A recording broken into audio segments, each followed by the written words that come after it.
Hey folks, I thought I'd go over something that popped up in my feed a few days ago, and it inspired me to do something, including this video, to cover it.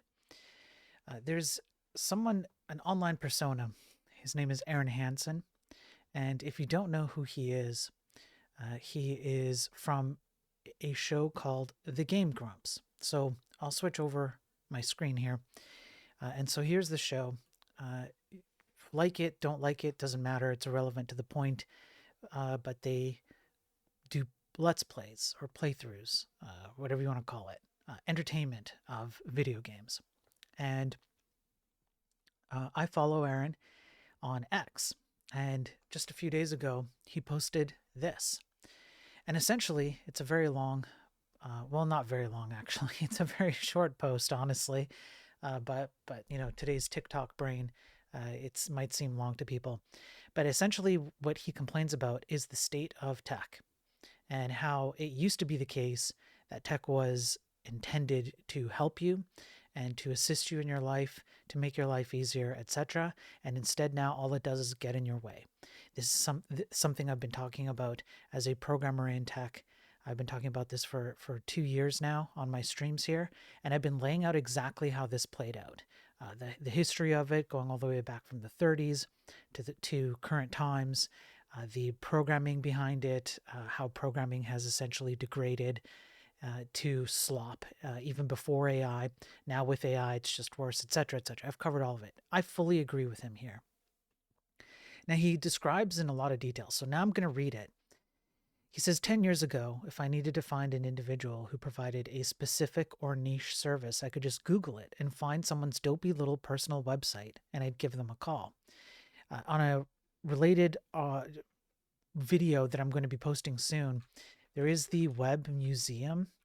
I can't remember exactly what Web Design Museum. Yeah, here we go. So in the Web Design Museum, you can go back and I've covered related sites like this. You can see some of the older websites. There was character here. It used to be the case that we would build websites like these, and sure, they weren't like the coolest, or they were kind of weird and awkward and whatever, but that was a limitation of the internet and software and programming and whatnot. Not the case today. We could still have this kind of character, like you get a sense of who someone is by looking at websites like this. Now, everything looks like this. It's just surgical and medical and cold, and it's all flat, and it's just dumb, right? Continuing on. Now, for every niche service, there's 5 different aggregate websites with accompanying app I have to sign up for and log in to verify my email with and receive a text code and fill out a 10-minute form about what I'm looking for specifically. And I have to use their cursed little in-app chat to contact anyone, and the demonic website app ends up taking 25% commission every time I book someone. And all the top matches are not individuals anyway, but organizations where they have their own effing system for soullessly matching me with one of their employees, and they'll endlessly text me trying to convince me that they're the perfect fit for me if I'm looking for the different service I didn't ask for in the effing 10-minute form they asked me to fill out, and all I got out of this whole tired ordeal is more spam in my inbox.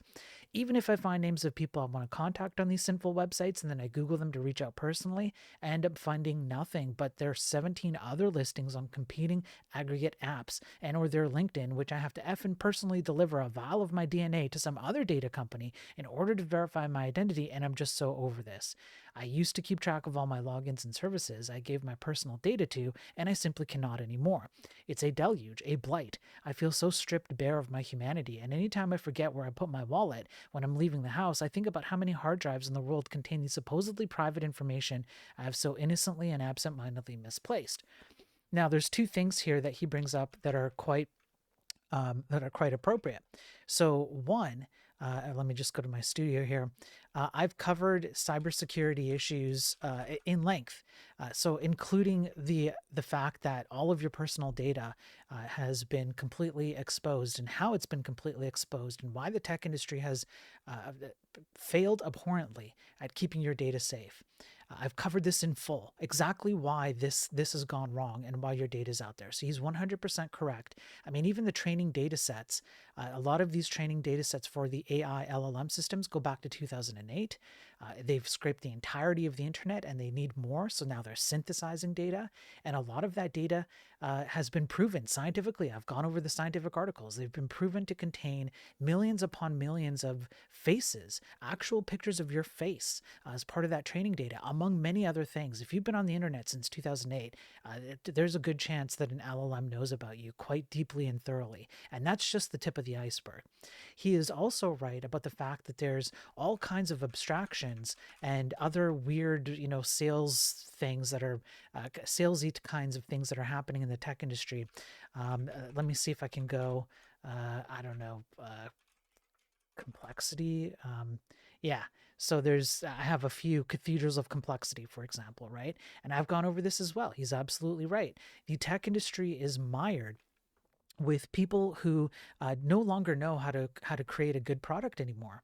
So instead, what they do is they have to resort to these tactics where you are the product and they have to sell everything about you and get you to sign up for all these kinds of things and run through all the hoops that you have to run through exactly as he's describing. Okay, that's a result of the tech industry's inability to maximize the incredible power that they have before them. That includes programmers who are more than happy to take a paycheck and not care at all about the stuff that they're producing. My body and mind and my spirit were not built for this. The days where technology was a tool with which to create for and connect to other humans are slipping away from me. Not just from you, Aaron, but from everyone, including from me, someone who has, as a high school dropout, homeless, broke. I taught myself everything there was to know that in order to get my foot in the door. There was no AI and no online tutorials when I was growing up. I just did it because I loved it so much. And it's being absolutely ruined and destroyed. And the victims are people like you and me. For every phone call that is answered by a machine and every simple tool or device or appliance that I have to register to my phone app, I lose precious, beautiful seconds of my one and only fleeting life. For every PIN number, code, and login I must retain in my mind, a wisp of my soul is displaced to make room. Humanity is so wonderful, so rich, and so pure, it is no wonder that these things which lack it so desperately and aggressively try to steal it. Yes. And that is essentially what the tech industry has become. It has become a soul sucking machine. And the more that they suck your brain and your soul out of your body in a whatever way you want to think about it, spiritually or otherwise, the better off the tech industry is. And you can see that right now with the amount of money. We're talking about like 40 some odd, more than $40 trillion just in AI alone. That's the US national debt. And just in AI alone being shoveled around between these AI companies. And before AI, it wasn't too much better, to be honest with you. It was just less money, but they operated exactly the same way. Now, this inspired me. Aaron recently, along with Dan, played a series, TCG Card Shop Simulator, and I went and played it as well because it looked like a fun game, and indeed, I had fun playing it. And so that kind of inspired me. One of the things I've been working on is this longer video game that I'm just kind of essentially building single-handedly, no AI, no third-party dependencies. There's no ads, there's no tracking, there's nothing like that. It's just one file. You can just ship it. I'll do a 3D print. I think you can. This Deadpool thing is covering a 3D printer right now, but I'll 3D print you a physical case if you'd like. And I've built it using it's going to get a little nerdy now, but WebAssembly, so it runs in the browser, compiled from C, and vanilla JavaScript, HTML, and CSS. There's no third parties. I'm not using libraries or frameworks or anything. I hand roll the entire thing. And the point is to prove that games like this can run on the browser and that websites are stupid. Websites these days have gone too far down a terrible path of no optimization, no character. People think that, at least programmers and people in the tech industry think that there's a very specific way that you have to create websites now, and it just looks like this, this. I can build this whole thing. There's like an economy system in here. I'm still working on this. You can see my art sucks, and I've had help from other people who have donated their art. But I'm one man show here trying to build this just to make a point. I grew up in a time much like what Aaron is describing here, when technology had there was like a hearkening to something that was better. There was something about the technology in the 80s and 90s where the future looked bright. And then somewhere around the mid 2000s, late 2000s, things went dark real fast. Okay, so all this to say that I have something that I've built for fellow programmers to kind of instead of waiting to for me to complete this one, because this is a recreation of an old Super Nintendo game, it's going to take a while. I went ahead and built this, and this guy is very programmer specific, so you're not going to get the references for this unless you are a programmer. I'm going to leave a link in the description, but essentially I did very much the same concept. No third-party libraries. I hand rolled everything. There's even some web audio in here, so I figured out some really stupid like audio mechanism inside the browser, and it plays some songs. There's like a little bubble effect when you hover over. You have to essentially beat a bunch of different people inside of a software company, and you pick a card, right? So it's kind of based on the premise of TCG Card Shop Simulator. There's rarities, there's some stat bonuses. You can activate an influencer that gives you, different kinds of bonuses and stuff like that. And you play your cards against your opponents. And as you work your way through this AI company, the point is that you're actually a time traveler. You've been sent from the future, 2300 or something like that. If I go back here and I go about, that this is no, hang on, it's info here. Yeah, this is the storyline, right? And so you need to go and stop this project from taking off. You have been sent back from the future to stop this AI company from building the AI, so that people aren't slaves to the AI in the future. And that's the game. And then it's just got a whole bunch of references to programming stuff. Here's me. You can activate me as an influencer, and I give you a particular bonus to your stats when I'm activated, etc., etc. There's all kinds of stuff. I want to add some rules and everything. And you can see one of the things that I did as well, which a lot of people don't think is possible on the web. So again, this is going to get nerdy again, but if I turn on and share debug UI here, I can actually control a lot of my 3D world here. So let's just say I want to do like a camera, right? So here we go. Yeah, I can, zoom in or whatever. This is all 3D, but this is DOM. This is all CSS 3D. It's not WebGL, it's not WebGPU, it's not Canvas, it's not anything like that.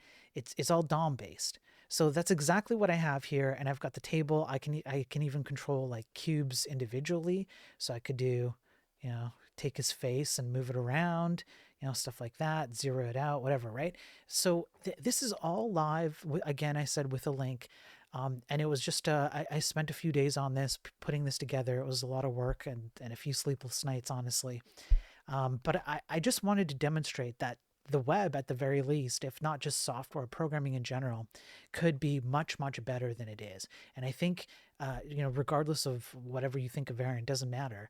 But I think he's absolutely right about this. And I'm glad that it's not just me and several others who have been following me for a while. I mean, we're talking like I'm a dinky little creator on YouTube, right? But there is a massive disconnect between what people want out of tech and the tech industry as a whole.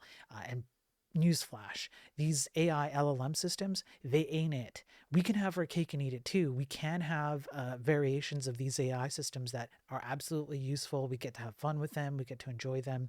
They enhance our lives, etc. But the ones we have right now, these LLMs, they ain't it. They're causing way more harm than we can ever hope to get around with any improvements to these LLMs that we hope we might make, which, by the way, we can't. And I've covered all of this AI stuff, all the science, the statistics, the programming, under the hood, what's going on, why are these failing, how are these failing, the lies you're being told, etc., etc. All of this stuff is on my Enlightened Programming playlist on my YouTube channel. Yeah. So there you go. So that's it. I just wanted to go over that. I'll leave the link and you guys can can play it, and I'll continue working on it because it's kind of a fun little game with a I think an interesting story. Definitely make sure that if you're a programmer and you want to get access to all the information that I've covered over the last 2 years, I've got them all tagged and categorized and searchable and whatnot on my website here. You just click on the tip link and you can send me a tip for $10 or more, and I'll give you a username and password. I have some blog posts, some of them about AI. Some of them are a bit more technical and nerdy. If you're looking to hire someone for programming work, I'm available. You can hire me. Just saying. Contract, whatever. I'm open to it, and I could really use it. Honestly, it's been a rough road, and it's looking even rougher this year for me. So anything helps. Anyways, I hope you enjoyed the video, and I hope you get some fun out of the game, especially if you're a programmer. And hopefully, I get to use the this kind of system to build more tabletop games using nothing but a website, and that like the most basic. We're talking caveman level stuff to make a point. The tech industry has lost its way. People don't know how to program anymore. Not necessarily because they're dumb or anything. We have a lot of smart people, but because the tech industry has completely screwed the pooch on this. And I think Aaron's 100% spot on here. Okay, thanks everybody. Have a good night or good day or whatever. Peace out. Stay safe out there.